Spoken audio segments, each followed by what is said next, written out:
All right, next piece of news. KDP has changed the royalty rates for cheaper books.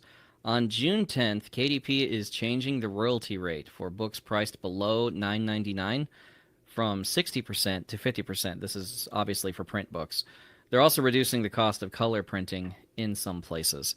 I've been watching the responses to this on X. Everyone has something to say about it. Some people are seeing this as a cash grab by KDP. Oh, they're trying to take more money from the author, whereas it's more likely their costs are going up because of all the tariff shenanigans right now. However, this is something I think could be leveraged by indie authors, where it'd be like, look, KDP is now lowering the royalty rate that I am getting from them. Could you buy from my direct sales website or from my this third-party bookstore if you have a relationship with the bookstore? You know, whatever is you want to do there. I think it is as an opportunity that can be leveraged. Thomas, what do you think? And it boosts the anchor price. Yeah. So is $10 a lot of money? Well, it depends on what you're buying, right? For a cup of coffee, $10 is a lot of money. For a video game, $10 is really cheap if the video game's on a PlayStation, and it's really expensive if the video game's on an iPhone. Why? Well, because the anchor price on a PlayStation game is $70 or $100 or whatever, and the anchor price for an iPhone game is free. The cost of making the game is the same on those two platforms. All else being equal. I mean, you can make expensive games on both platforms.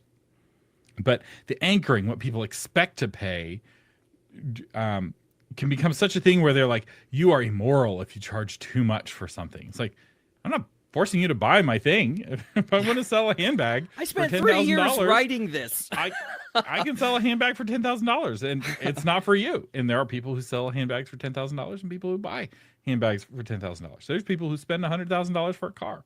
There's people who spend $50,000 for a car. It's a free country. You're an adult. You can make these kinds of decisions. But when everybody else is raising their price, or when the anchor price is raising around you, it makes your price look lower by comparison, or it can. And so most authors are selling their paper books for far more than $9.99. So this is almost not a story, because most authors write books that are too long for print on demand. The sweet spot for print on demand is between 200 and 250 pages, and most authors can't restrain themselves and write books that short. And so instead of writing two 200-page books, they write one 400-page book, and they price it at $17.99. Page book. Jonathan. No, that's not me.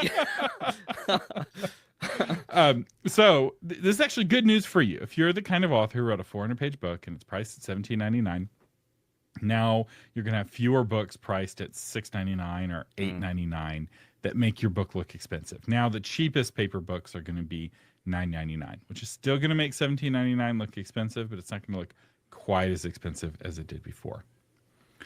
Yeah, and the thing I've been doing, I have a direct sales store, is I just raise the price on Amazon anyway, so that people will go to and get it at a deal on my bookstore, because I want the direct sales. Higher rate for me. I get to fulfill it. I get to sign it. I get to stamp it. I get to quality control it. I like going to the post office and sending people their books. It makes me feel good. So I only see this as a benefit. I think it's something to be leveraged.